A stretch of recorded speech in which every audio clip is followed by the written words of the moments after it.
Welcome back to ciLiving. Halloween is right around the corner and the Urbana Free Library is here with some spooky reading recommendations. Joining me now is Lyndzie Taylor. Thank you for being here. Well, thanks for having me again. Of course. So what books do we have today?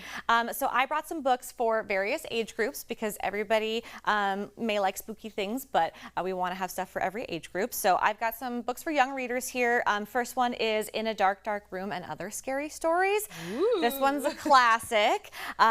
I remember when I was a kid, there was a story called The Green Ribbon that always freaked me out, but they were kind of more silly than scary, and they're great for ages like K through 3.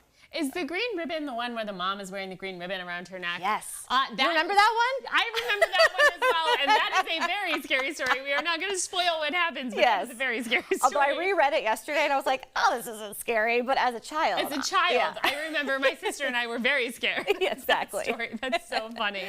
And what about this one? This one's called Bunnicula. It's by Deborah and James Howe, and it's about a bunny that might be a vampire. So it is actually the first of 7 books in a series, and it is told from the point of view of Harold the dog and Chester the cat, and they are investigating to see if Bunnicula is a real vampire or not. Ooh, I remember seeing Bunnicula, but I don't know that I read it because when you say that, I don't know the answer to that question, so I might have to go back and read that.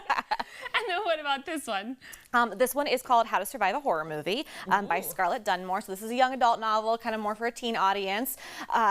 There's a girl in high school. She's a teen horror enthusiast. She loves horror movies. And murders start happening at her boarding school. And she becomes a prime suspect because of her interests. But she realizes she has to use her knowledge of horror movies to help solve the case and investigate the murders. So make sure she doesn't become a victim, yes, I imagine. exactly. So it's part slasher. There's some supernatural elements, mystery, thriller, all the good stuff. That sounds like a really good read, and I feel like that kind of has become a joke because they've done so many parodies of scary movies and stuff like that, of what order are people most likely to kind of get picked off by whatever the villain in the story is. They're the predictable tropes, and she kind of uses that to help her solve the murder. So, right, yeah. Exactly. And then what about this one?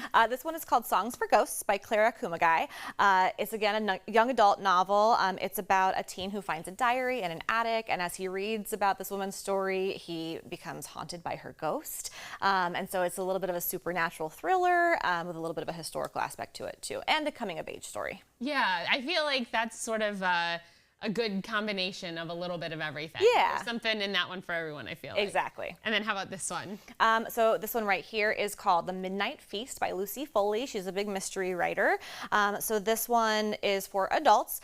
It takes place in rural England. There's an old spooky manor that gets turned into a luxury resort. The locals aren't super happy about that. There might be some superstition of like ancient folklore, and action might be taken to kind of get the resort folks out. And then of course a murder happens, and so the main character has to find out, the relationship between the resort and the history of the town, and solve the case. Interesting. Yeah. And I feel like this one, as we're describing that, reminds me of like a lot of the TV shows that there have been that have to do with those like towns with the lore, like Haven and Only Murders in the Building, and things like that. Exactly. So. I've heard it is a page turner, and can't put it down. So. All right, so if you want something that's action-packed, go for that one. And then this last one? Yep, my last one is called How to Sell a Haunted House. So it's a classic haunted house story. A woman has to return to her childhood home after her parents suddenly pass away and sort through all of their things